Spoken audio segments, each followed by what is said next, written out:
El brutal asesinato de un adolescente en Carolina del Norte gatilla la persecución masiva de sus asesinos, pero ¿es posible hacer justicia sin ningún tipo de evidencia? La medicina forense no son solo sustancias químicas y ADN.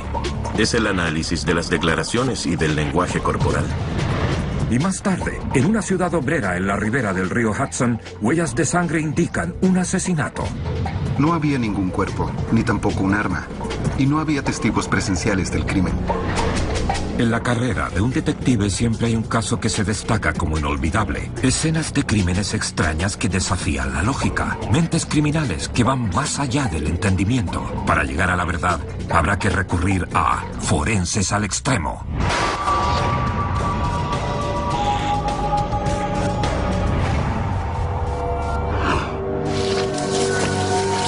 El 22 de agosto de 1995, en las afueras de Raleigh-Durham, Carolina del Norte, 4 jóvenes pasean por un campamento de los Boy Scouts abandonado en un denso bosque. Era un lugar que frecuentaban los niños. Lo que hacían ahí era fumar cigarrillos, a escondidas. Cuando los chicos exploran las ruinas, hacen un terrible descubrimiento. Toma. Sí. Un cadáver semi-escondido. Salgamos de aquí. Poco después le informan a la policía. Y el detective Adam Clayton del departamento del sheriff del condado de Durham acude con un equipo de criminología. Eran como las 9 de la mañana. Y escuché que dijeron en la radio del auto que habían encontrado un cuerpo en el bosque. Esto era al norte del condado. Es una zona muy rural, boscosa y solitaria. Era bastante sombría. Después de asegurar la zona, los investigadores observan más detenidamente el cuerpo. Comprobé que era un hombre joven blanco, muy joven, al que habían golpeado brutalmente. En la parte de la nuca, su cráneo estaba completamente aplastado. Le habían hecho mucho daño físico. El detective Clayton se da cuenta de un detalle más que incrementa el misterio. Llevaba una camiseta roja, con el logotipo de una pizzería o de un restaurante en la espalda. Los investigadores no lo reconocen como una tienda comercial del lugar. Y mientras siguen buscando pistas, llaman al servicio médico forense del condado de Durham. Se envía la autopsia ese mismo día. Pero la policía sabe algo con certeza. La víctima fue golpeada brutalmente y al parecer no pudo protegerse. Y algo más. Las pruebas sugieren más de un atacante. Encontramos en la escena del crimen un trozo de madera de unos 60-90 centímetros de largo, que pudo haber sido el arma homicida. Además, habían 3 o 4 trozos más, que parecían sacados de una estructura que estaba en la escena del crimen. Y también había sangre impregnada en esos trozos. Y también encontramos algunas rocas que estaban cubiertas de sangre, lo que nos indica que pueden haberse usado como armas. Del trozo de madera, rocas, cabello y sangre se toman muestras y se envían al laboratorio de criminología estatal de Raleigh para analizarlas. Los detectives creen que solo los vecinos del lugar sabían de la antigua ruina, como también los jóvenes que dijeron haber encontrado el cuerpo. ¿Fue una pelea entre muchachos que llegó demasiado lejos? Los llevaron a un puesto de mando y les tomaron declaraciones a todos los jóvenes que estuvieron en el lugar de los hechos. La policía revisa los antecedentes y resulta que los jóvenes no son exactamente niños scouts. Pero pasar de delitos menores como ingresar a una propiedad privada o robar a un asesinato a sangre fría parece extremo. Liberan a los chicos, pero no los descartan como posibles sospechosos. Mientras tanto, la policía comienza a buscar en los informes de personas desaparecidas para identificar a la víctima. Una de las pistas era la camiseta de la pizzería de Wilmington, Carolina del Norte. Había un investigador que buscaba en los informes sobre desaparecidos que también incluía Wilmington. Wilmington, una ciudad de mediano tamaño con una población de unos 100.000 habitantes. Está en la costa atlántica a unos 240 kilómetros de distancia. Un boletín difundido en el estado genera una llamada desde la oficina del sheriff del lugar. Se sospecha que los restos encontrados pueden ser de Danny Pence, de 17 años, cuya desaparición reportó su madre esa misma mañana.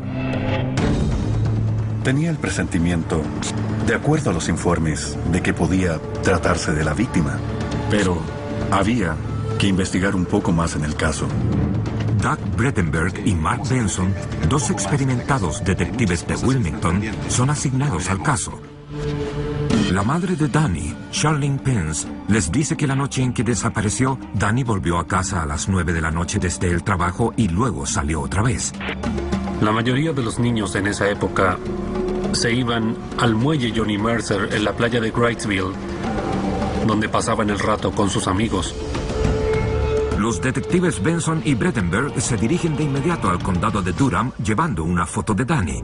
Cuando los investigadores de Wilmington miran las fotos de la escena del crimen, les resulta absolutamente evidente que la víctima es Danny Pence.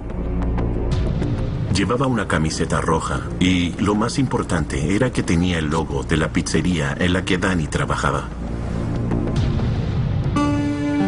Poco después de que los detectives llegan a Wilmington, le comunican la noticia a Charlene, la madre de Danny, quien sufre el doloroso impacto y no puede creer que alguien quisiera hacerle daño a su hijo. Yo lo describiría y lo he descrito como el hijo perfecto porque nunca jamás me dio en realidad problema de ningún tipo. Estaba muy entusiasmado con la banda y era un grupo de estudiantes muy unidos porque ensayaban juntos todo el tiempo y andaban juntos para todos lados, todo lo hacían juntos. Así que esa era su actividad extracurricular de la escuela. Quería estudiar ingeniería en la Universidad Estatal de Carolina del Norte. Había comenzado a escribir su solicitud antes de morir. Mientras Charlene y su familia tratan de dar sentido a todo esto, la autopsia confirma que Danny murió de heridas múltiples y de un trauma en la cabeza causado por un objeto contundente en las últimas 24 horas, posiblemente con aquella piedra manchada con sangre encontrada en las cercanías. Una de las piedras era de unos 15 centímetros de diámetro, una roca de buen tamaño. Ahora los investigadores saben cómo murió Danny, pero no conocen el porqué, y las pruebas de la escena del crimen, las muestras de sangre, de cabello, el trozo de madera y las rocas no entregan ninguna pista. La sangre y el cabello son de Danny y no hay huellas digitales u otras pruebas físicas. Luego, esa misma tarde, los únicos sospechosos, los chicos que encontraron el cuerpo, quedan libres de cualquier cargo. Volvimos a interrogarlos. Y nos sentimos muy tranquilos de que se comenzara a aclarar que esos jóvenes solo habían encontrado el cuerpo. La pregunta era, tal como decíamos en la policía, ¿quién lo hizo? Los detectives Benson y Bredenberg hablan con la madre de Danny, Charlene Pence, por segunda vez. Aún está angustiada, pero recuerda un detalle importante, que Danny quería vender su Mustang para comprar una motocicleta. Cuando la llamó cerca de las 11, esa noche en que desapareció, le dijo que había encontrado a un posible comprador, un joven de Florida, y que se reuniría con él esa misma noche. Y ella le dijo, ya sabes, ten cuidado y todo eso. Charlene no supo de él por el resto de la noche. Teníamos que ir a la playa de Wrightsville e interrogar a tantas personas como pudiéramos encontrar que pudieran haberlo visto la noche anterior. Los detectives pasan horas en el muelle en busca de pistas.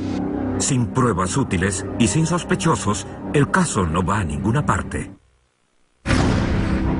El 22 de agosto de 1995, encuentran el cuerpo maltratado de Danny Pence, de 17 años, a unos 240 kilómetros de su casa en Wilmington, Carolina del Norte. La única pista factible, un extraño que al parecer quería comprar el auto de Danny. Pero hasta ahora los investigadores no tienen idea de quién es. A finales de la tarde, los detectives tienen suerte. Había unas personas que quisieron colaborar y dijeron que habían visto a un individuo con Danny junto con una chica. Parecía que estaban tratando de comprar su auto. Uno de los testigos incluso recuerda el nombre del hombre, Todd Bogus. Todd Bogus tenía un extenso pasado criminal en la zona de Nueva Jersey.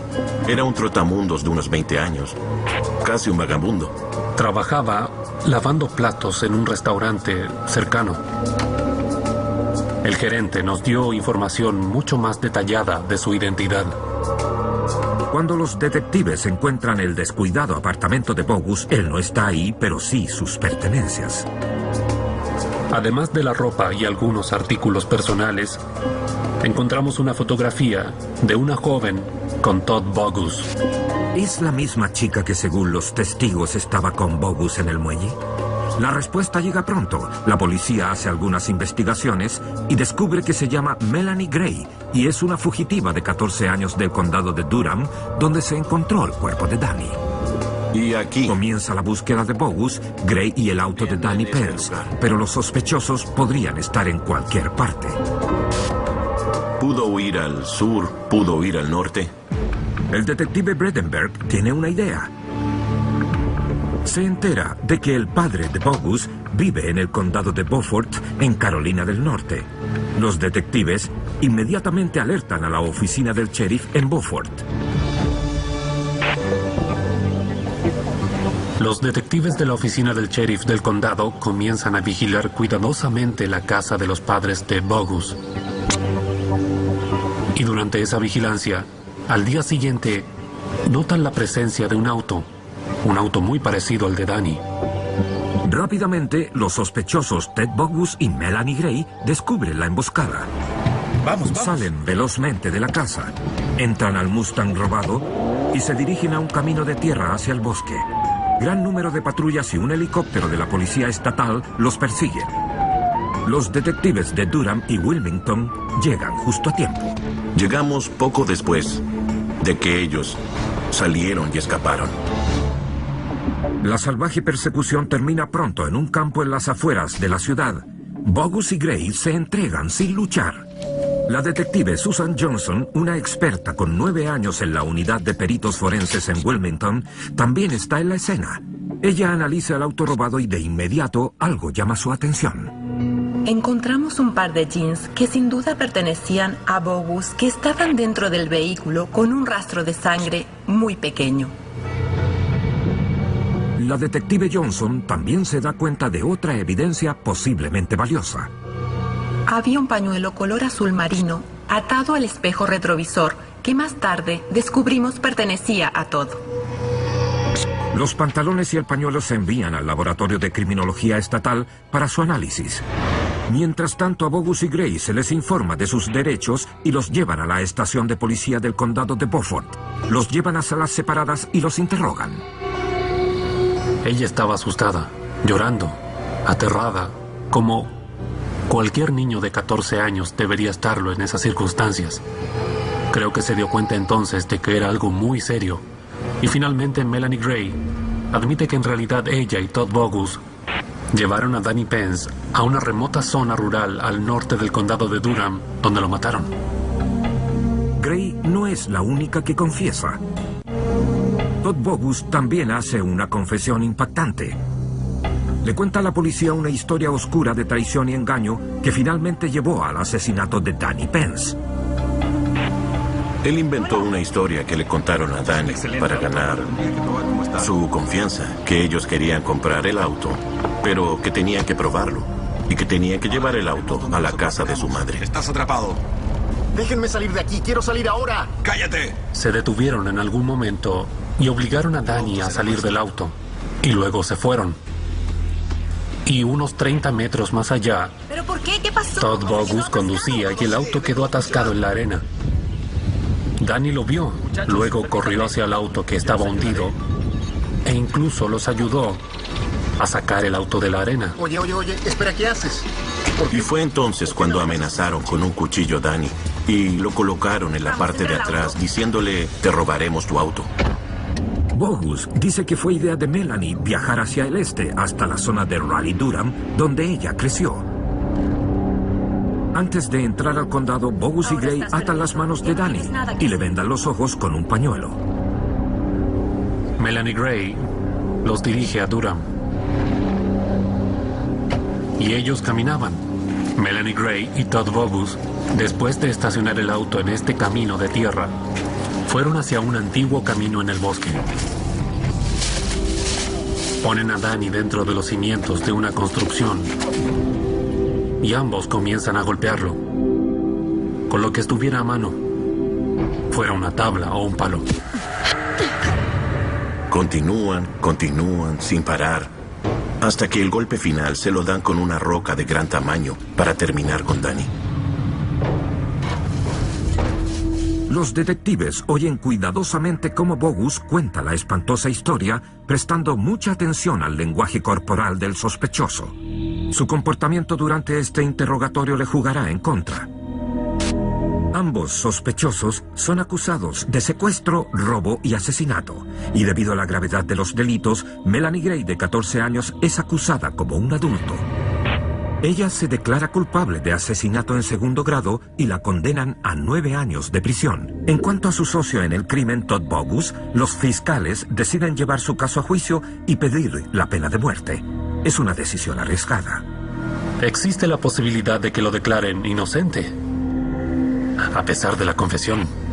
Para evitar que eso suceda, los abogados necesitan probar más allá de cualquier duda razonable que Bogus estaba en la escena del crimen. Ellos poseen 2 pruebas como evidencia fundamental. Todd admitió haber introducido el pañuelo de color azul dentro de la boca de Danny.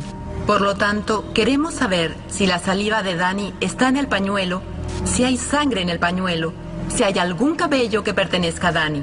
Las otras evidencias se trataban de un par de jeans que eran de Todd Bogus, donde parecía haber algunas manchas de sangre. Pero los resultados de las pruebas no son concluyentes. El caso va a juicio en enero de 1997.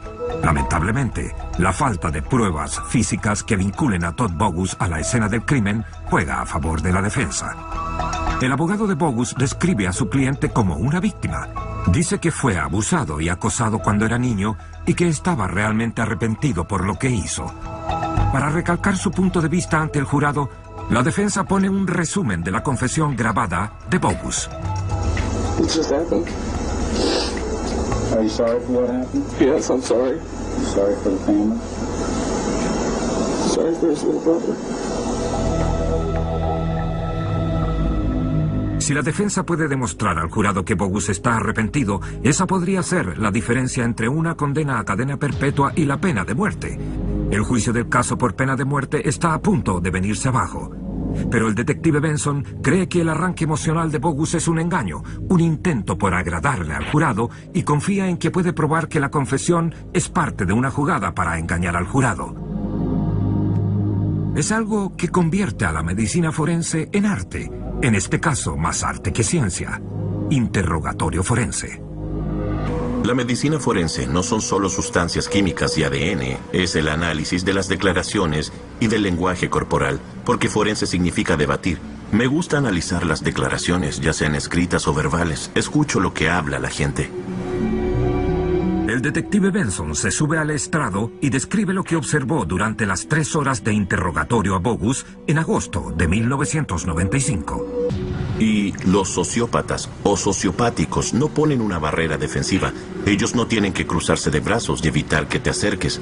No necesitan un escudo.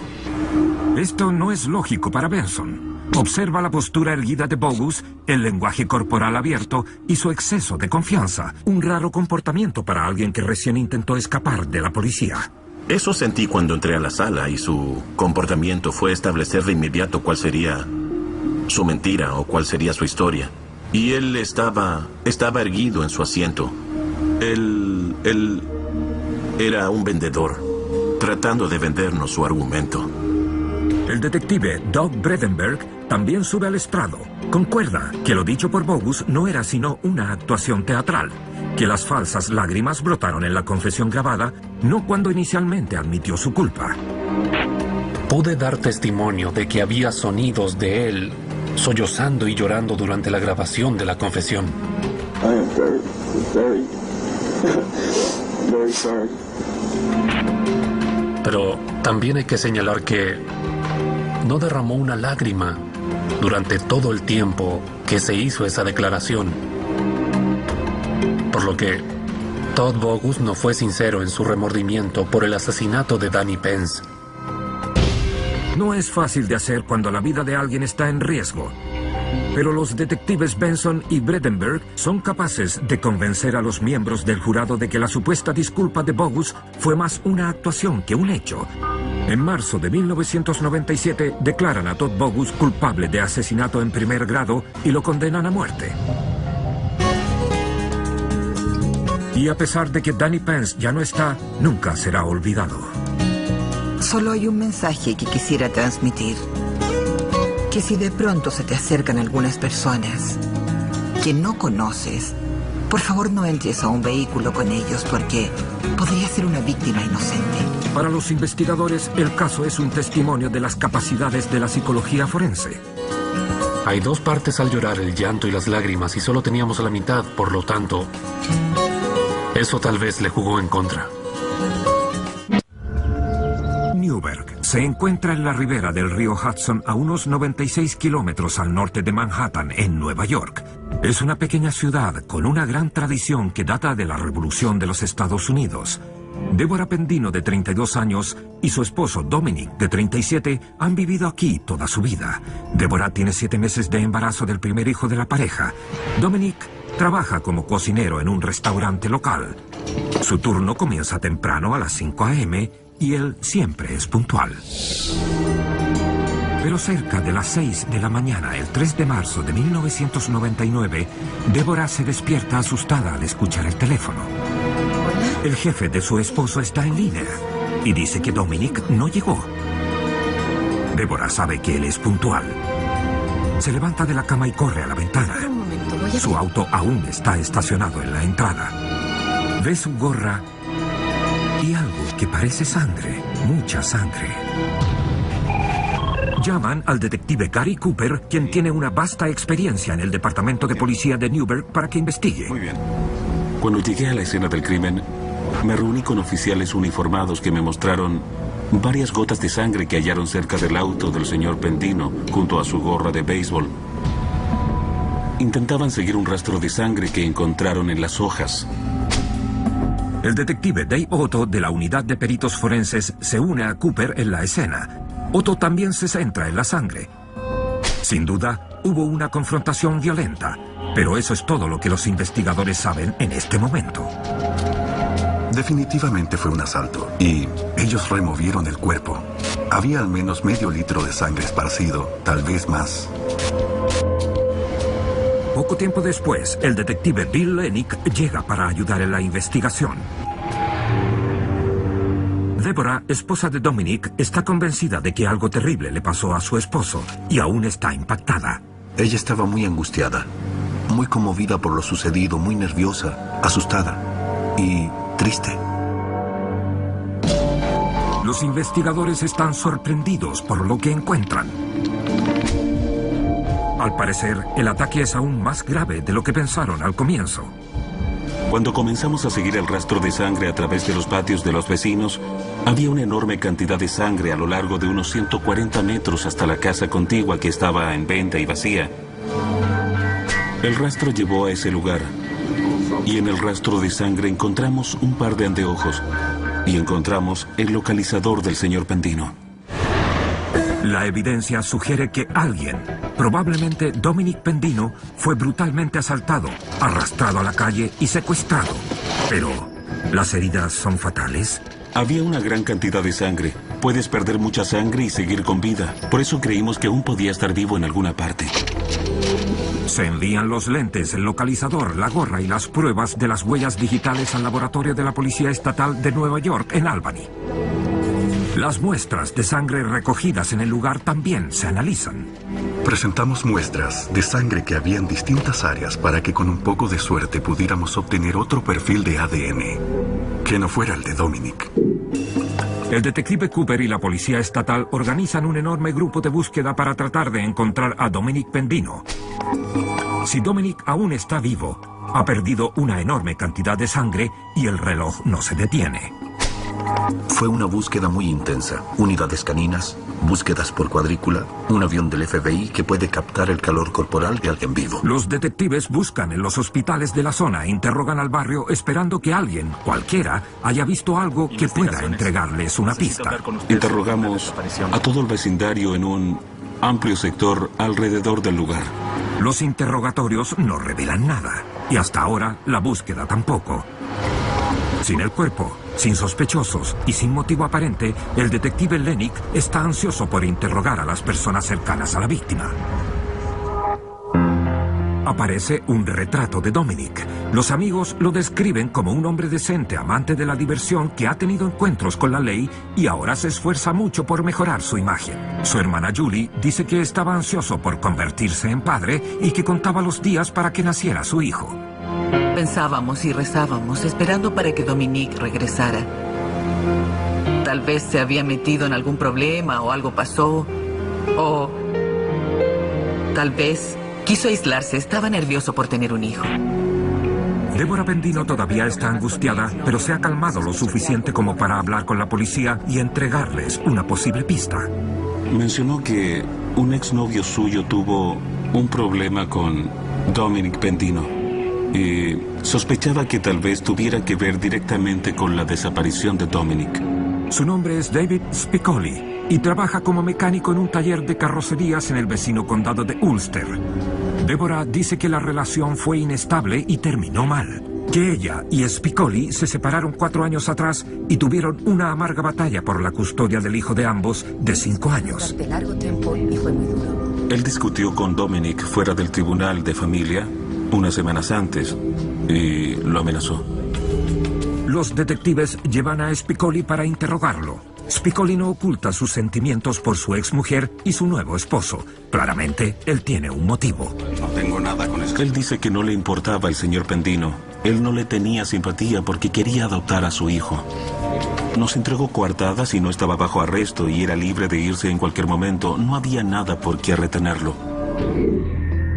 Son las 2 de la tarde, casi 8 horas después de que la esposa de Dominic informó de su desaparición. Los detectives Cooper y Lennick investigarán la coartada de Spicoli, pero primero revisan con los coordinadores del equipo de búsqueda, quienes han revelado una pista prometedora. Uno de los vecinos de Pendino vio un auto sospechoso a exceso de velocidad al momento de la desaparición de Dominic.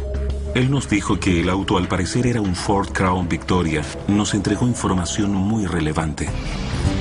Información relevante y una pieza que encaja perfectamente en el rompecabezas. Los detectives inmediatamente investigan el auto de David Spicoli. Él no es dueño de un Crown Victoria, pero eso no lo descarta necesariamente como potencial sospechoso. Él pudo tener un cómplice. Tan pronto como esta historia llegó a mencionarse en el noticiero de la noche, comenzamos a recibir pistas y muchas llamadas dando información acerca del caso, y la investigación comenzó a reactivarse un poco más aquella noche. Los investigadores siguen todas las pistas, pero queda una pregunta desconcertante. Si el ex esposo de Deborah no es culpable, entonces ¿quién? ¿Y por qué? ¿Y dónde está la víctima? En la mayoría de los casos de homicidio hay un cuerpo, y en este caso no había ninguno, por eso no estábamos seguros de si era un caso de homicidio. 4 de marzo de 1999, 8 de la mañana. Ya han pasado más de 24 horas desde que Dominic Pendino, de 37 años, desapareció de la puerta de su casa en Newburgh, Nueva York. La policía cree que fue golpeado brutalmente y tal vez asesinado, pero sin un cuerpo no hay forma de saberlo. Una intensa búsqueda no entrega señal de Dominic, y la única pista sólida está a punto de esfumarse. La esposa de Dominic fue novia de David Spicoli, quien tiene una sólida coartada. Él pudo proporcionarnos efectivamente testigos de la casa donde él vivía, que resultaron ser testigos muy confiables, y su historia fue una historia real. Luego, un giro inesperado. Un detective de la unidad antidrogas de la policía de Newburgh recibe una llamada de uno de sus informantes, un narcotraficante de poca monta con una larga hoja de antecedentes penales. El informante afirma que meses antes de que Dominic desapareciera, él adquiría marihuana de 2 traficantes de la zona, Gregory Chrysler y Lawrence Wygant, que podrían relacionarse a la desaparición de Dominic. Él les había comprado cierta cantidad de marihuana a estas 2 personas, Y poco después de haber comprado esta marihuana, la policía irrumpe en el apartamento de ambos sospechosos. A Chrysler y a Weigand los arrestaron por tráfico. Ellos sospechan que los delató uno de sus compradores. Resulta que uno de ellos esa noche no era otro, sino Dominic Pendino. Y el informante tiene la prueba. Él grabó en secreto una conversación telefónica de Chrysler y Weigand después de que quedaron en libertad bajo fianza. Estos dos sospechosos habían amenazado con golpear al señor Pendino. Las pruebas apuntan a un homicidio. Los investigadores descubren que Gregory Chrysler tiene 39 años y Lawrence Weigand 38. Ambos con antecedentes y que Weigand es un reconocido matón. Chrysler no es ningún santo, pero tiene un trabajo estable. Es copropietario de una tienda de reparación de automóviles. El detective Cooper se dirige de inmediato hacia allá para dar una mirada. Recorrimos revisando todo el lugar y había un auto estacionado allí, muy parecido al auto que el testigo vio abandonando la escena la mañana en que desapareció el señor Pendino. El Ford Crown Victoria. Ahora la policía tiene un auto que coincide con la descripción que entregó el testigo ocular junto con el mensaje de amenaza grabado. Chrysler y Weigand son prometedores, pero ¿es posible vincularlos con la escena del crimen? El laboratorio estatal está realizando las pruebas de ADN en la sangre, la gorra, los lentes y el localizador encontrados afuera de la casa de Dominic Pendino, pero se necesita más tiempo. Mientras los investigadores intentan armar un caso contra Gregory Chrysler y Lawrence Weigand, localizan a la novia de Weigand, Gina, quien tal vez sepa algo. Convencida de que su novio no tuvo nada que ver con el ataque a Dominic Pendino, Gina accede a cooperar con la policía para ayudar a probar su inocencia. La novia de Larry nos entregaba su rutina diaria y nos decía lo que él estaba haciendo y a dónde iba y a los lugares donde podíamos encontrar al señor Pendino. Todavía estábamos interesados en encontrar los restos del señor Pendino y ella fue muy útil para nosotros. Creo que corría un gran peligro si él se enteraba de que trabajaba con nosotros. El 5 de abril de 1999, poco más de un mes después de que desapareciera su esposo, Deborah Pendino da a luz a un niño. Es un momento agridulce para la familia. Fue muy hermoso y emocionante haber sido parte de ese momento. Pensé en que me gustaría que él estuviese aquí para ver a su hijo. No encontrábamos el cuerpo, no sabíamos dónde estaba. Había que resolver el caso. Y no hay ningún avance. Ni Lawrence Weigand ni Gregory Chrysler revelan información. Gina, la novia de Weigand, tampoco entrega nada nuevo. No teníamos ninguna otra evidencia o alguna información útil que nos ayudara a aclarar un poco más este caso. Sabían que estábamos tras ellos. Por cierto, no regresarían a donde dejaron al señor Pendino. Luego, los detectives reciben una explosiva pista de un adolescente en la zona rural de Walden, Nueva York. Él trabaja después de la escuela en el taller de Gregory Chrysler y en la tarde del día en que desapareció Dominic Pendino afirma que Chrysler le pidió que limpiara el auto de un amigo. Asegúrate de limpiar entre los asientos. Según el adolescente, el asiento de atrás era un desastre. El señor Chrysler le dijo al joven que él había derramado gran cantidad de pintura roja en la parte trasera del auto. Le dijo que limpiara. Después de que el chico limpiara el auto y le quitara la pintura, lo mejor que pudo, el señor Chrysler insistió y luego le hizo limpiar el auto aún más. Y luego nos informó que otro amigo de Greg Chrysler también llegó esa mañana con un vehículo, un Toyota 4Runner con un poco de sangre en los cinturones de seguridad y en el asiento. Y el señor Chrysler también le dijo que limpiara la sangre del 4Runner.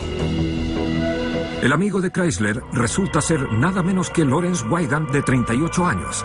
Y la policía pronto descubre que Weigand es la razón por la cual el adolescente no declaró antes. El adolescente estaba muy asustado del señor Weigand, que es alguien muy intimidante. Es un tipo musculoso, tiene mala reputación. Los detectives especulan que después de atacar a Pendino con un bate de béisbol, Gregory Chrysler y Lawrence Weigand usan el Crown Victoria de Weigand para transportar el cuerpo que derramó toda esa sangre en el asiento trasero. Luego cambiaron de auto, y fue entonces que la sangre manchó los cinturones de seguridad de la 4Runner de Chrysler. Pero para probarlo, la policía necesita encontrar el auto y luego unir los puntos forenses. Si pudiéramos determinar a través de una prueba de ADN que la sangre en la entrada de la casa era del señor Pendino y que esa sangre es la misma que estaba en los autos, habría pruebas suficientes para llevar a cabo un arresto. Pero incluso si se arresta a los sospechosos, condenarlos no será fácil, ya que no hay un cuerpo. Los exámenes que se realizan en el laboratorio aún no están disponibles. 5 de abril de 1999, 4 semanas después de la misteriosa desaparición y probable asesinato de Dominic Pendino, de 37 años, la policía de Newburgh, Nueva York, cree que 2 traficantes de drogas cometieron el crimen, Gregory Chrysler y Lawrence Wygant. Pero, ¿pueden probarlo? Los detectives los han seguido las 24 horas del día, pero han llegado a un punto muerto. Mientras tanto, en el laboratorio estatal de Nueva York, la supervisora de servicios forenses, Melissa Lee, analiza las pruebas encontradas en el suelo: hojas, rocas y palos, en busca de sangre. Usé una prueba de detección presuntiva llamada leucomalaquita verde, y esa prueba resultó positiva. Una vez que estas pruebas resultan positivas, procedo a extraer el ADN de las células de esas manchas de sangre. Luego de toda esta investigación, se presentaron muestras de control de la víctima. Años atrás, el señor Pendino se accidentó en motocicleta y necesitaba una operación. Había algunas muestras de tejido todavía en el hospital, y yo fui y las asigné como prueba. Y finalmente las enviaron al laboratorio de policía del estado de Nueva York.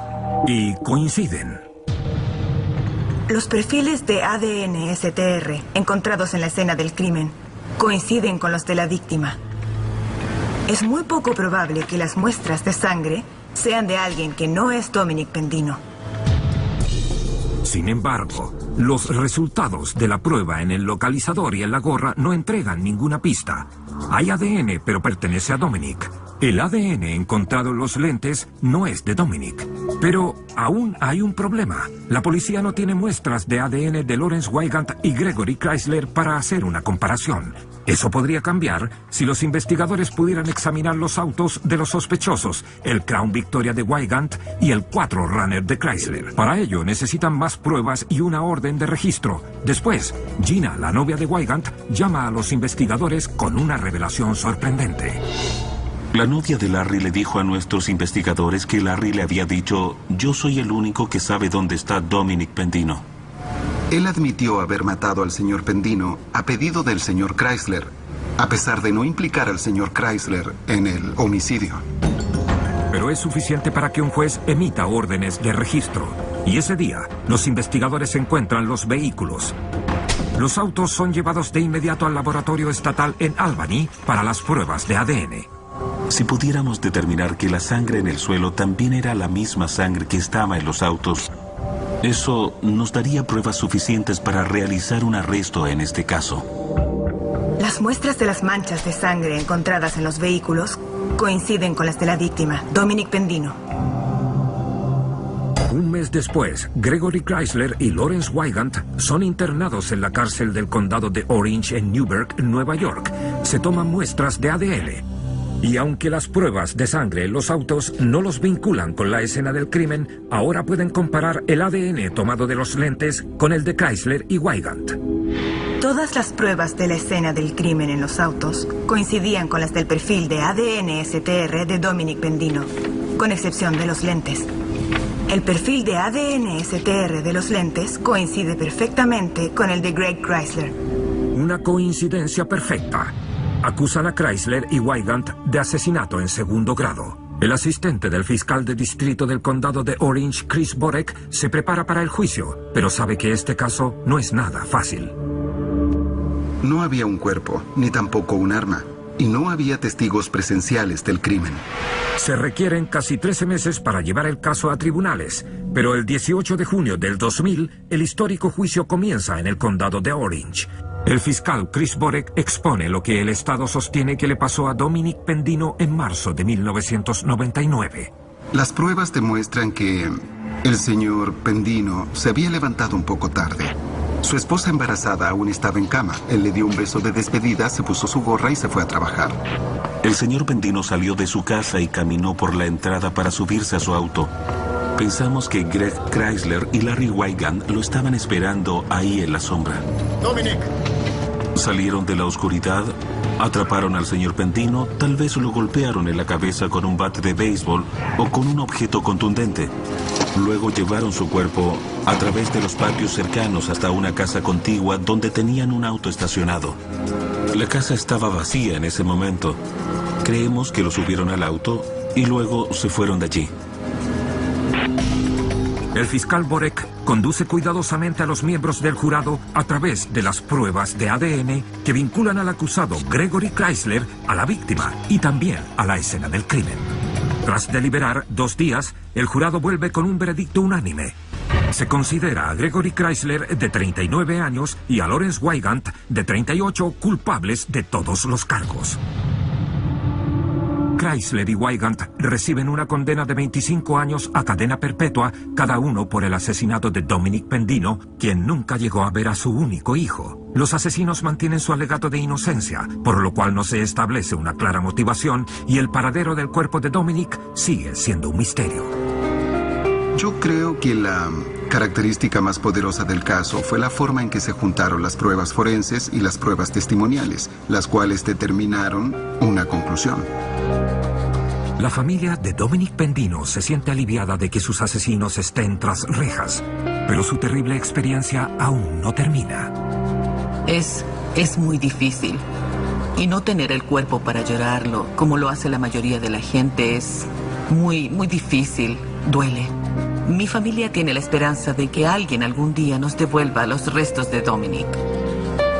Seguimos trabajando con pistas que investigamos permanentemente porque hasta el día de hoy el caso no está cerrado. Hay un cuerpo desaparecido que su familia reclama.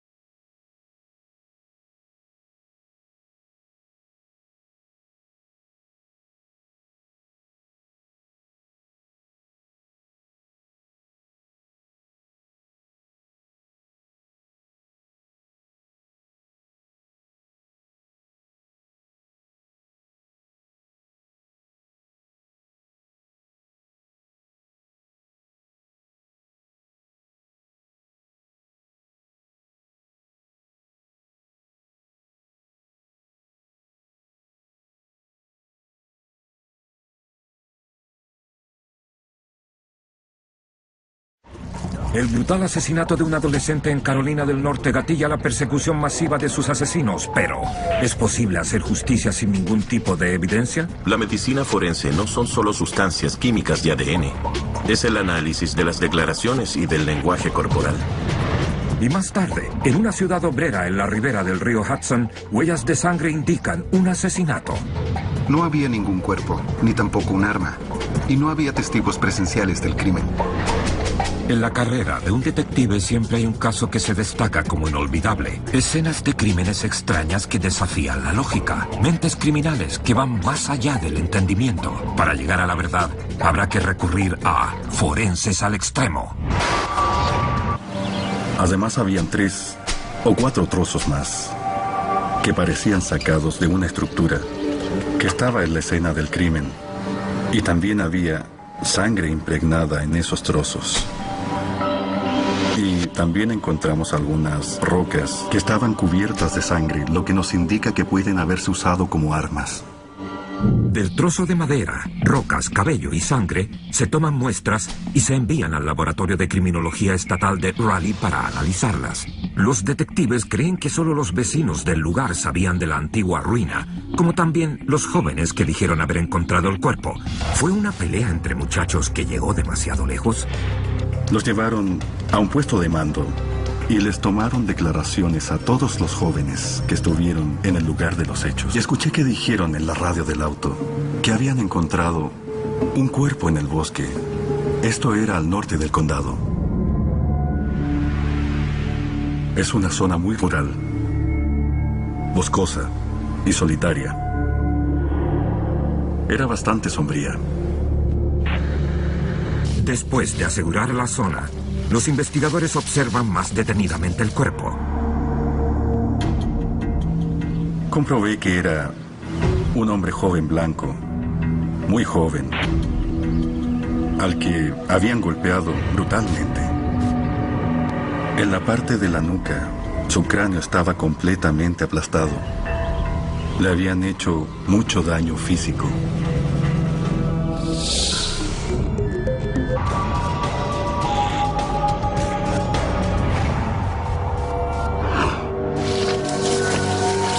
El 22 de agosto de 1995, en las afueras de Raleigh-Durham, Carolina del Norte, 4 jóvenes pasean por un campamento de los Boy Scouts abandonado en un denso bosque.